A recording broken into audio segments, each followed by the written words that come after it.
most people try to overdo concepts they're trying to learn. And, I think it's pretty simple. If I want to work on getting a ball to a target, paddle face to the target. Are you ready to elevate your pickleball event to the next level?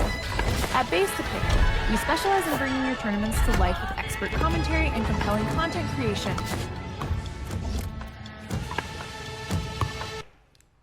Hello everyone, welcome to the Base to Pickle show. Today we have a treat. We are here with Sarah Ansboury from the PPR organization, which you can see here. We are at the conference this year that they're having. It's been an awesome event, and we, like I said, have a treat with Sarah. Sarah, tell us a little bit about yourself so our public can get to know you, which they probably already do, but please share. Maybe.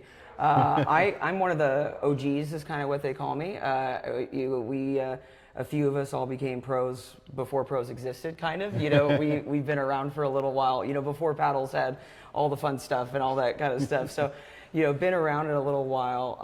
I joined PPR as a education consultant in 2018. We started, so I wrote the curriculum.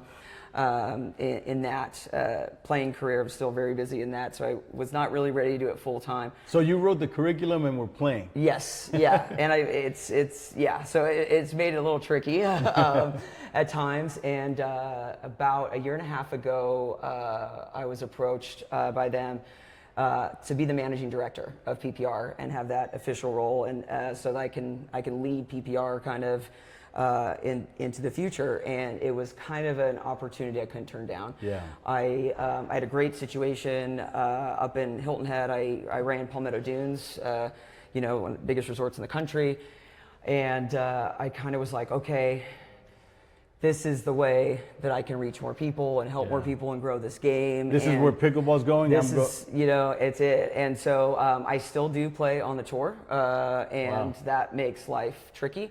I'm not full-time on the tour anymore. I'm kind of like a half-timer with MLP and PPA, so I still do that.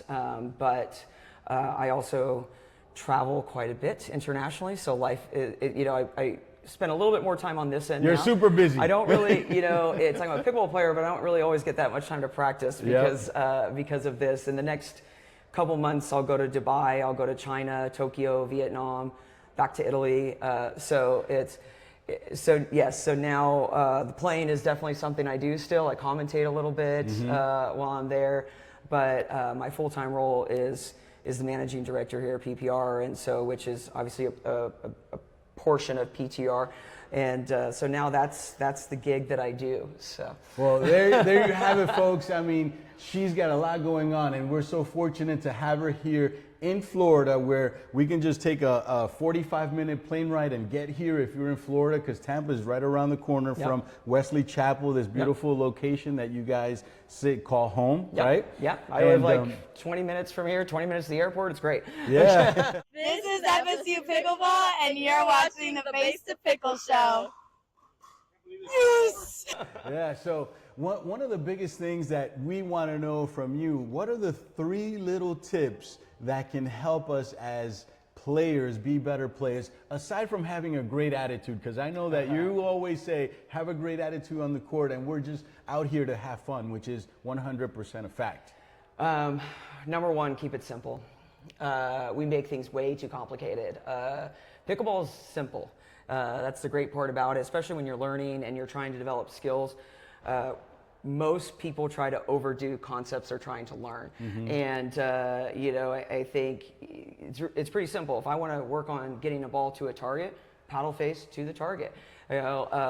Simplifying my weight, all those like the technical things. I think people try to make things a little bit too tricky. So one of the things is holding the paddle correctly, because one of the things we see is like the paddle's turned one way. You go to hit it, it's going to fly. It's going to go the other way. Yeah, so holding the paddle correctly so that you're facing the paddle in the correct direction. Yeah. So a lot of times people, they don't think those things are important. They're like, well, this grip is comfortable. But well, if you have the wrong grip, you can't control the ball. Right. And you can't direct it and do those types of things. So I think anytime we're changing anything, it's just try to keep it as simple as you possibly can. It's what is that main thing that you're trying to do? And keep an eye on that, because we often get, but then we can add this element and this element, so-and-so does this. So I've seen this out there before. So perfect this one thing first. Yes, you gotta, this is you. It's not about who does it some other way. It's recognizing who you are and what you're trying to do, which leads me to my next tip. Are you ready to elevate your pickleball event to the next level? At Base to Pickle, we specialize in bringing your tournaments to life with expert commentary and compelling content creation. Our team knows the game inside and out, delivering engaging narratives that captivate players and spectators alike. We'll provide live updates, insightful interviews, and high-energy broadcasts that highlight thrilling moments on the court. Don't leave your event to chance. Partner with Base to Pickle for a professional touch that will leave everyone talking. Let's make your event unforgettable. Which is always have goals.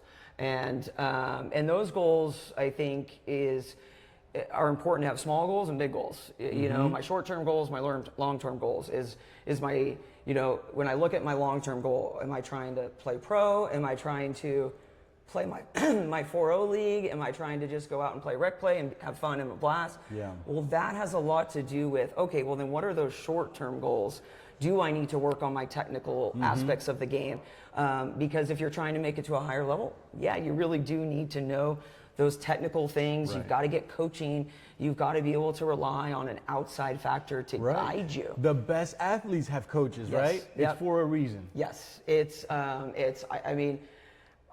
I play, but I'm also, when I'm not playing on the court, I'm over there coaching my my players that I work with on the tour, and so it's a tricky situation, but it's because we need to know where we're going so that we can, set a path for ourselves, but also to check in. So go in a high level and then dig deep into that Yeah. particular goal. If you want to work Okay. on your short, your third shot drops. Okay, well then that's a great. What's the purpose of that? Why are you trying to do that? And then who are you going to play?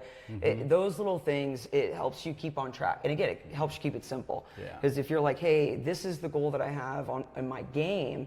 Hey, well then I don't need to do all these other things. So that get in the always way. refer back. Yep. You're on your next goal, but always refer back to the first tip, which is keep it simple. Yep, accountability. The ball is in. Yeah. Perfect shot for a human. Hey everyone, I'm Allie. I'm from Indiana, and you're watching the Base to Pickle podcast. And what's number 3, Sarah? Number 3, I'm going to kind of go, I've been trying to figure this one out a little bit, but be open-minded. And that, I think I think that's a lot. And I have a player, a pretty, a well-known player. I'm not going to say the name, but, she came to me and she said, I just feel better when I have you telling me what's going on rather than trying to, solve it all myself. It creates a lot of stress and those types of things. So it's a lot easier for, her to say, I'm in your hands a little bit and just let that be, because a lot of times people try to guide that path too much. Someone comes in, they're like, well, I know, this part of my game I've got to get, but then when I'm looking at my head, I was like, that's not even close to what needs to be worked on. Right. So it gives her confidence, right? Yes. And so it's when you're open-minded, if I'm telling you, hey, this is different than what you normally do, but if you see the reason, why it could be, worth it, then give it a shot. So being open-minded, you can absorb some knowledge, which knowledge is power, which you can apply on the court. Absolutely. Guys, it makes total sense. Those are 3 tips from Sarah here at PTR, the best of the best. We're so lucky to have you, Sarah, spend a few minutes with us here at Base to Pickle during your conference, which I know you're roaming everywhere trying to get everything done. Thank you so much, Sarah, for being on the Base to Pickle show. We're going to look forward to seeing more from you, your videos, and also I know you travel internationally, so I'm excited to see you go to Dubai, see what happens there, and all these other places that we're seeing pickleball just grow. Absolutely. Follow me on Instagram, on Facebook. I've got all that. I've got Sarah Ansboury Pickleball Academy on there, and we've got lessons, drills, skills, all that kind of stuff. We post regular videos. Stay tuned, check it out, because there's so many things that we're going, including my favorite part about traveling is all the great food I get to eat. Oh yeah, oh yeah. So stay tuned for more, guys, on the Base to Pickle show. We're gonna showcase more of what Sarah has to share with all of us. Thank you again, Sarah, for being on the Base to Pickle show. Happy to be here. Thanks. Awesome. Sarah. Thank you.